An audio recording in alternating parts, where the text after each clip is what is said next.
guys, so last weekend I was asked to be a speaker at the first ever Surrey Vegan Fair, and I was a little bit nervous at first because I've never done anything like this before, but I'm really glad I did it as it was such a fun experience and it was just a great festival overall.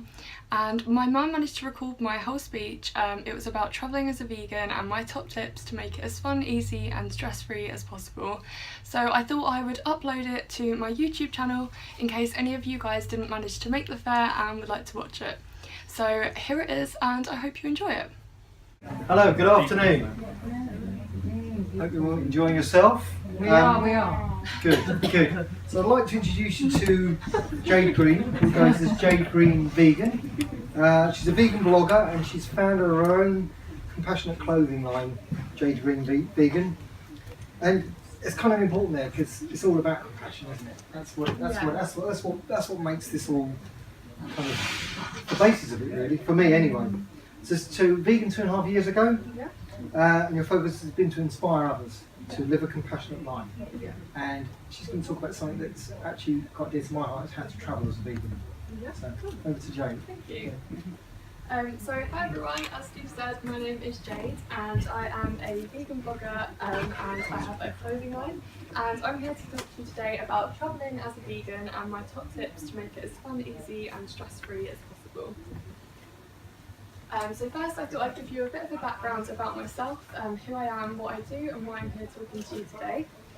So I have been blogging and having my clothing line for 2.5 years now. I started it up whilst I was working full-time as an accountant, as well as studying accounting at university, which I'm sure you can imagine was an absolute party. But since then I have quit my job, graduated university, and I now run my blog and clothing line full-time.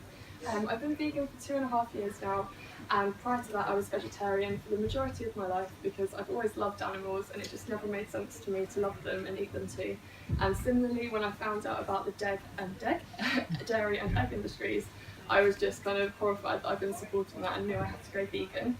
Unfortunately, I think like a lot of people, I believed all of the misconceptions about veganism, that I'd only be able to eat salad, that it was going to be really difficult, but within only a few weeks of being vegan I was amazed at how easy it was, and I was learning so much and I wanted a way to share that, so I started my blog. And on my blog I just share kind of recipes, restaurant reviews, products I love, and one thing that's become a big topic on both my blog and YouTube channel is travelling as a vegan. So this all started when shortly after going vegan 2.5 years ago I went to America, and I was really unprepared because I didn't really know how to prepare, so on that trip I ended up eating a lot of salad and chips. We did find a few good restaurants, but it was quite difficult. But since then I've been really lucky to travel around the USA, various places in Europe, as well as Australia and New Zealand. And I picked up lots of tips and tricks along the way, so I hope to share those with you today in the hopes that it will make your next travel as a vegan easy, fun and stress-free. So my first tip, and in my opinion the most important one, is to research restaurants before you go. So although this requires a little bit of pre-planning, it will save you so much time and stress, so it's definitely worth it. So the resources I like to use to do this is Happy Cow. I'm sure lots of you have heard of it, but it's a website and you can get an app on your phone. And if you just type in the location that you're travelling to, a whole list of vegan and vegan-friendly restaurants will pop up. And this is also useful if you're travelling with a non-vegan who doesn't want to go to a vegan restaurant with you every night. You can go to ones that are just vegan-friendly. Secondly, I use blogs, and this is my favourite resource. You just need to type in on Google vegan and then the location that you're travelling to, and a whole list of blogs and articles will come up, and you can just go through and get a real behind-the-scenes insight of where people went and what they liked and didn't like. Similarly, I use YouTube, so again I'll just search vegan and the location, so for example vegan LA, and a lot of people on YouTube put up kind of travel diaries or travel guides, so you'll get to see a whole range of restaurants and just see what they actually look like and how the food is. And again I use Instagram, so I'll just search under the hashtag vegan and the location, and that's a really nice aesthetic way to see how the food looks and what looks appetizing to you. And then finally, this is one of the best ones, I use Google and Apple Maps. So on my phone I have Apple Maps, so I'll just type in vegan New York for example, and then all the vegan restaurants that advertise themselves as vegan in New York will pop up as a pin, and you can look where you're staying and see what's close to you, and then you can save the map, I think you can download them to be offline so you can have that with you and know what's near you. So once I've done this, I like to prepare a list of my favourite restaurants, like the places that I know I want to travel to. So this is a list I made when I went to LA earlier this year. So it's a bit small, I don't know if you can read it. But I'll just write the name of the restaurant, the kind of food they do, and their address, so that I can show that to taxi drivers or just find it myself when I'm there. My next tip is to be prepared, and there are 3 main ways that I do this. The first is that I will take snacks with me, so this is really useful if you're going to be out in the day exploring, kind of sightseeing, and you don't always know where you're going to be and you can't always plan to go to a vegan restaurant.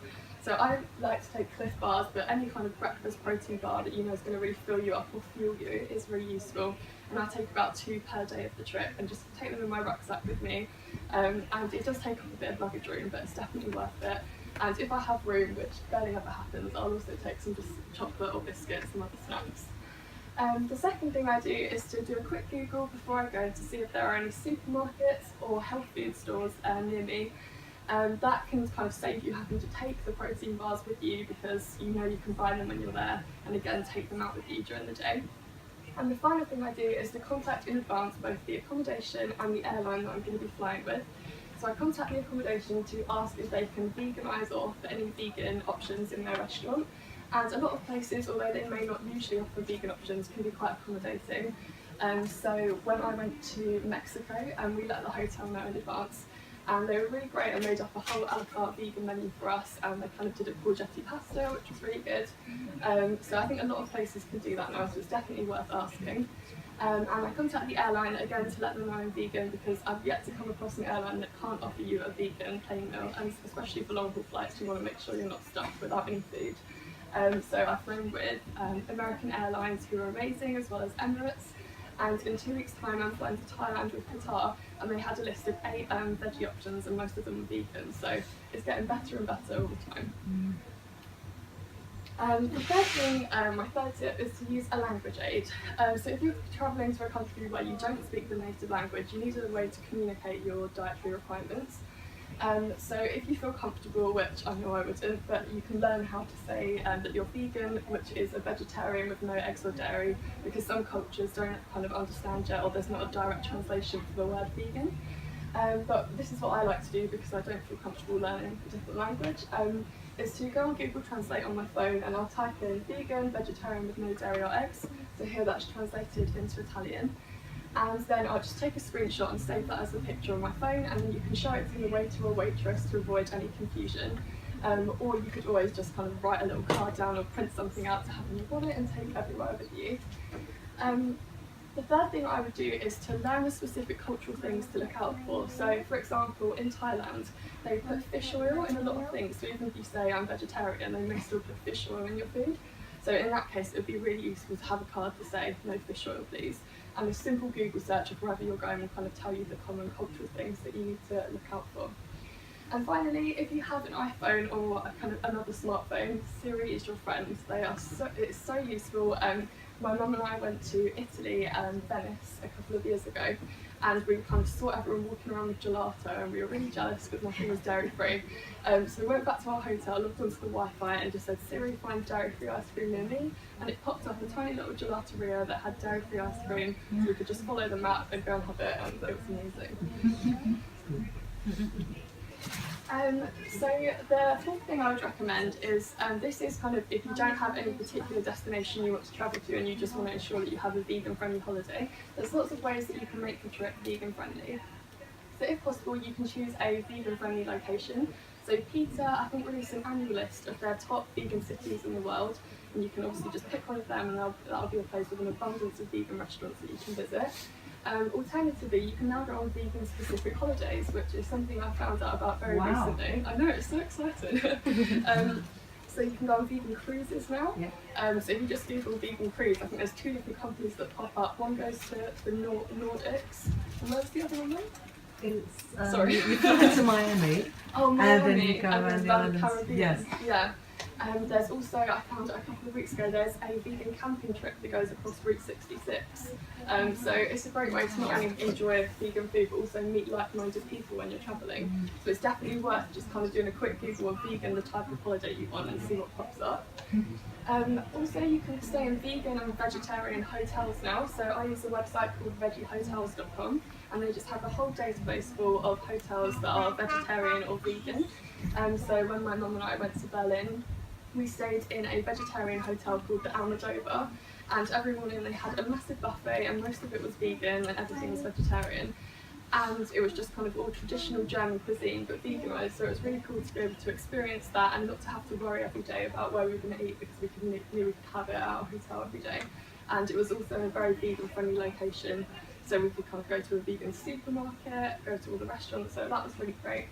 And finally, you could always stay in an apartment or an Airbnb or even a hostel, just somewhere where you have access to a kitchen, and then you can veganise the holiday by cooking for yourself and just buying things from the supermarket, and that's always a great way to save money as well. So in case any of you are looking for recommendations of vegan friendly places, I thought it would be good to talk you through my top 5 vegan cities that I have visited. Before I start, I want to apologise if this isn't exactly geographically correct. Geography was not my strongest subject at school. I spent most of the time colouring it, so sorry if that's not right. But the first place is California, and I'm aware that's not a city, it's a state, but we went to 3 different places in California. We went to San Diego, San Francisco and LA, and they were all amazing, so I couldn't pick just one. They had so many great vegan restaurants, kind of vegan friendly activities to do. When we were in San Diego, we went to a place called La Jolla Cove, and you can just see sea lions just on the beach, and it's kind of their beach and humans can just visit it, but it's kind of all theirs, and it's amazing to see animals in the wild and obviously not in a cage. And that's a picture that I took. It's quite a small bit of a sea lion that we saw, and we also went snorkeling near that beach, and the sea lions swim up to you, which was exciting but also terrifying because they're like dogs with huge fangs. But yeah, that was pretty cool. The second place is New York City. So I went there a couple of years ago, and that was when I was still quite a new vegan. And we were amazed by all the vegan restaurants we had. There was Candle 79, which is on the Upper East Side. I don't know if any of you love Gossip Girl, but I do. So I was really excited to go there. And we also had a little bagel shop opposite our hotel that did tofu cream cheese. And that's the first time I'd had any kind of vegan cream cheese. But it was really good, and we had it for breakfast every day of our trip, and also took it out for lunch most days for picnics. So yeah, that was great. The third place is Berlin. As I said earlier, I went with my mum. We stayed in a vegan friendly hotel, and there's a supermarket there, which is what the picture is of, called Vegans, and it's kind of just like Asda or Sainsbury's, except everything is vegan. So you can get vegan toiletries, vegan fashion, vegan food, everything, vegan dog food. It was so great. And again, there were lots of restaurants around there and so much culture to explore. The fourth place is Sydney, Australia. So I travelled there last year, and particularly the Bondi Beach area is so vegan friendly. There's kind of little vegan cafes everywhere, and it's such a beautiful place. Our favourite one was Bondi Beach. What's it called? Funky Pies, and they do little kind of traditional pies with mushy peas and gravy. And we had that for breakfast, lunch and dinner, so I really liked it. And then finally, Queenstown, New Zealand. That is by far the most beautiful place that I've ever travelled to in my life. It's just, you can't really even explain how beautiful it is. The mountains and the scenery is amazing. So we went there for that and kind of thought we were going to struggle a bit with the vegan food. But although we didn't find any vegan restaurants, they had loads of restaurants that had vegan menus or could cater to vegans, so that was great. And one Italian restaurant even had vegan cheese, and they did vegan cheese pizzas as a whole separate menu, so that was really great. So finally, moving away from food, but still within the realms of vegan travel. So as a vegan, you want to ensure that you're not supporting any unethical tourist attractions that exploit animals, such as visiting zoos or aquariums or anything like that. But that doesn't mean that you can't use travel as an opportunity to see animals, because in fact it's actually a great chance to see animals in their natural habitat, like the kind of animals that you wouldn't be able to see in the UK. And for every unethical tourist attraction, there's a great alternative. So for example, if you wanted to go to a zoo, instead you could go somewhere that offers a safari, so that you could see animals in their natural environment.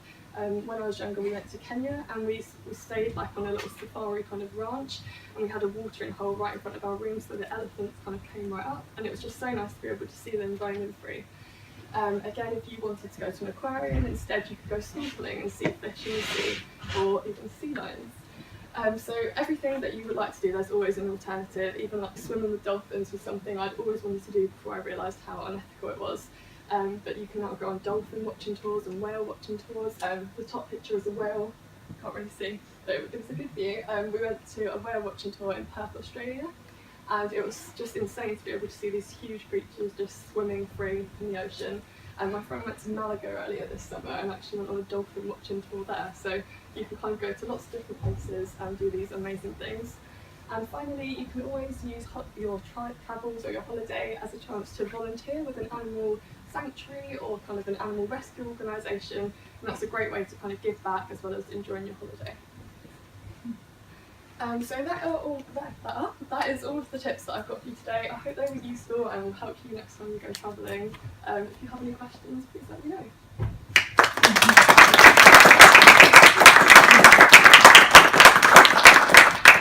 Thank you. Does anyone have any questions? Yeah. I noticed the American example you gave was sort of the big city seaboard states. Yeah. I've heard that the small town inland states are very often rather vegetarian or unfriendly. I think that used to be the case, but from what I've heard, it's getting better and better. So there's now some kind of places. I think Texas, I heard recently, is actually really good for vegans. So I think as veganism is expanding, it's just kind of expanding everywhere, and there's vegan restaurants popping up. And so that trip I mentioned earlier that goes across Route 66, it's a camping trip and you kind of cook your vegan food, but I think they also visit vegan restaurants, so they must have hunted down the best ones across that route. Yes, there are a couple of big cities in Texas there. Yeah, definitely. Yeah, I think it's always, at the moment anyway, it's always safer if you want to and you want to be able to find great vegan restaurants to visit the big cities, because they're of course the places that kind of a vegan restaurant can thrive, rather than the small cities where you might not have as many visitors. Which of the 5 cities you mentioned would you put as the top vegan one? Could you differentiate it? So, Berlin? I think probably Berlin was amazing, but I would probably say just all the 3 cities in California. That is by far the most vegan friendly place I've ever been. Like, we kind of got vegan, we were really lazy and had jet lag, so we got vegan deliveries most nights to our hotel, and it's just kind of like being an omnivore. Wow. Yeah, of course. It's just like being an omnivore in England, really. You can kind of, any kind of takeaway you want, like Chinese, Indian, pizza, whatever you want, there's a vegan one that delivers. So it's, I think there is kind of the place. It's not my favourite place in terms of the location, but for the vegan food, definitely California. Yeah. Where do you want to go next? I'm going to Thailand in 2 weeks' time, which I'm really excited about. We're volunteering at an elephant sanctuary, because unfortunately a lot of the elephants are exploited in Thailand, like kind of rising elephants and things. And there's apparently a lot of sanctuaries as well that kind of masquerade as a sanctuary, but they're a kind of profit-making organisation. So there's one we found in Chiang Mai, which is like right up in the hills, away from civilization, and you just kind of basically wait on the elephants. We thought it was going to be a lot of stroking them and bathing them, but it turns out it's a lot of picking up poo and trees. So volunteering with animals is going to be picking up lots of yeah. No, I volunteer at a dog rescue centre normally, and I spend my weekends. And we have 4 dogs at home, so I'm used to that.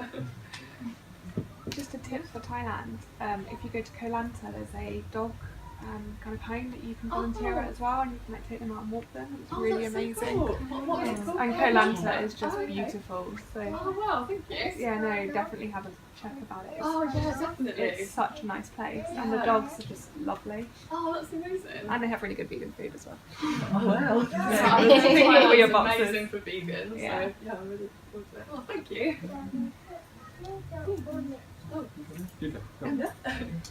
There's an organisation called Wild Quest. I don't know if it's Wild Quest. Wild Quest. I don't know if it's still going, but they swim with dolphins in the wild Wow, in the that's cool. Bahamas. So they take you out in a boat and go into the middle of the ocean, and then they find dolphins and so you can swim with them but without harming them. Oh, that's amazing. I'd love that, but also be terrified. If there's any sharks nearby. They have people looking at, and they're very okay. experienced about the sharks. Oh, that's amazing. Oh, look into that. Thank you. I was going to ask, how did you find Sydney and New Zealand price-wise? It was really expensive. Yeah. That's probably the most expensive trip that I've been on, especially because a few years ago the exchange rate was so much better. But now you can tell I used to be in accounting. But now it's it was a really expensive trip. My cousin lives in Perth, so for the first part we stayed with him, so that was a lot easier. But then once we went to the other side, I think the west coast. No, East Coast, oh my god. Yeah, the East Coast, and that was just really expensive, especially because everything along there is like a big touristy place, like Cairns and so it was expensive, but it's definitely a trip worth saving for. Thanks. I was going to say as well, I have a blog and YouTube channel, so my mum's been hopefully recording this, and and I'll also be writing up a blog post, so they'll be going up next week. I should have I meant to bring my cards up in case anyone wanted to take one. No, it's okay. But everything is jadegreenvegan.com, so if you wanted to see that, then you'll be able to get kind of like a hard copy that you can keep your hands. Thank you so much. Thank you. Thank you. Cheers.